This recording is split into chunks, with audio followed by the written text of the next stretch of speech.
Hi trainers, welcome to Top Deck Academy. I'm Ellis Longhurst, the Pokemon trading card game player and caster.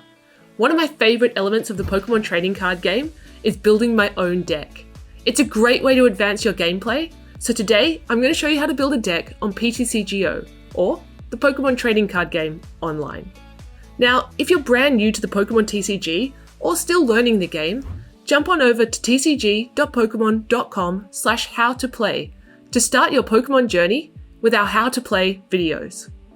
Alright, in this episode of Top Deck Academy, I'm going to share with you 5 steps that you can follow to turn your favourite Pokemon into the hero of a Pokemon TCG deck. In step 1, we're going to choose the hero of our deck. In step 2, we'll identify the core components that make up a great deck. Step 3 is all about covering our weaknesses. And in step 4, I'll show you how to create a successful draw engine. My personal favourite, step 5, will name the deck. Alright, are you ready? Let's dive in. The first step when building a Pokemon trading card game deck is to choose a Pokemon around which your strategy will be focused. This is usually a Pokemon with a powerful attack or ability. I have chosen Samurott from the new Sword and Shield Vivid Voltage expansion.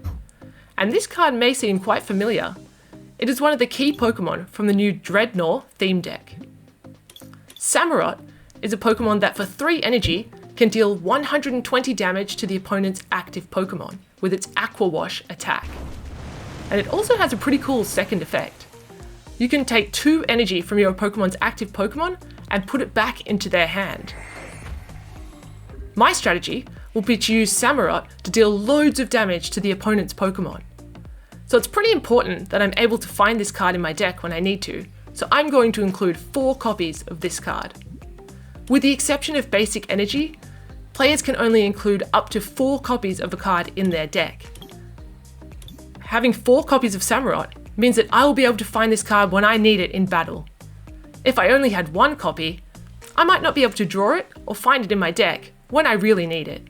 So now we've identified the hero of our deck, let's move on to step 2 where we will talk about the core components of the deck. The second step when building a Pokemon trading card game deck is to identify the core components of the deck. So we ask ourselves, which cards are absolutely essential to include? Let's take a look at Samurott. Samurott is a Stage 2 Pokemon. That means that you also need to include Oshawott and Dewott if you want to be able to get Samurott into play. So let's include 4 copies of Oshawott and 4 copies of Dewott in the deck. Now we've ensured that we can get a Samurott into play, but we also need to ensure that we can actually attack with it. So if we have a look at Samurott, Aqua Wash is an attack that requires water energy. So of course, we need to include water energy cards in the deck. Instead of only including 3 energy cards, I have chosen to include 10. And this is because I'm probably going to have to set up more than one Samurott during the game.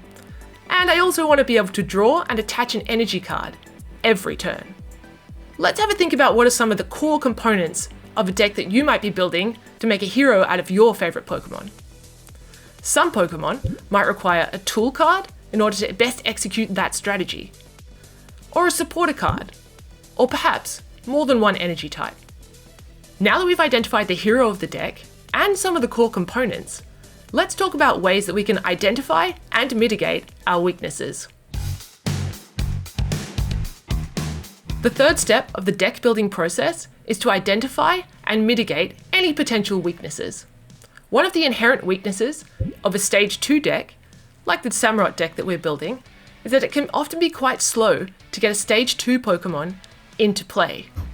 Remember, one of the rules of the Pokemon trading card game is that you cannot evolve a Pokemon on the turn that you played it, or evolve it more than once per turn. This means that it will take 3 turns to get a Samurott into play. 1 to play Oshawott, a second turn to play Dewott, and then a third turn to evolve into Samurott. The best way to speed up this process is by using the Rare Candy item card. This item card allows you to evolve Oshawott straight into Samurott, bypassing Dewott. It's a pretty powerful card, so I'm going to include 4 of those in my deck, and reduce the copies of Dewott from 4 to 2. Now let's think about other potential weaknesses of this deck. And one revolves around the rule that restricts energy attachments per turn. In the Pokemon trading card game, players can only attach one energy card to one of their Pokemon every turn. So that means that even if we can evolve an Oshawott into a Samurott in 2 turns, because Aqua Wash requires 3 energy, it's going to take 3 turns to be able to power up Aqua Wash. So for this reason, I've chosen to include Frostmoth and Snom in my deck. Frostmoth's Ice Dance ability enables players to attach as many water energy cards to their Pokemon as they like every turn, as long as that Pokemon is on the bench. So that means that with Frostmoth and Rare Candy, we can evolve an Oshawott into a Samurott and attach 3 energy cards in 1 turn. Now that's a pretty powerful combination, but we also have to think, what if we aren't able to find the exact cards that we need to get that Samurott into play? Maybe we should start thinking about some alternative attackers that we can include in the deck. Let's think about it. The best kind of Pokemon to include would maybe be a basic Pokemon, because it only requires 1 turn to set up. And of course, we're going to want a Pokemon that attacks using water energy cards, because we already include water energy cards in our deck. There are lots of choices. We could pick Lapras V, Blastoise and Piplup GX, or Ice-Cube V, just as some examples. However, I'm going to choose Keldeo GX.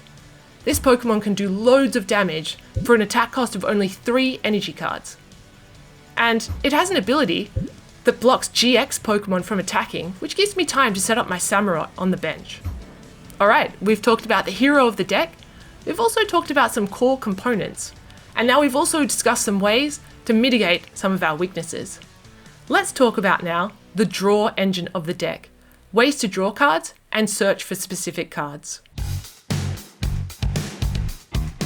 Every Pokemon trading card game deck should have a way to search the deck and the discard pile for their core components.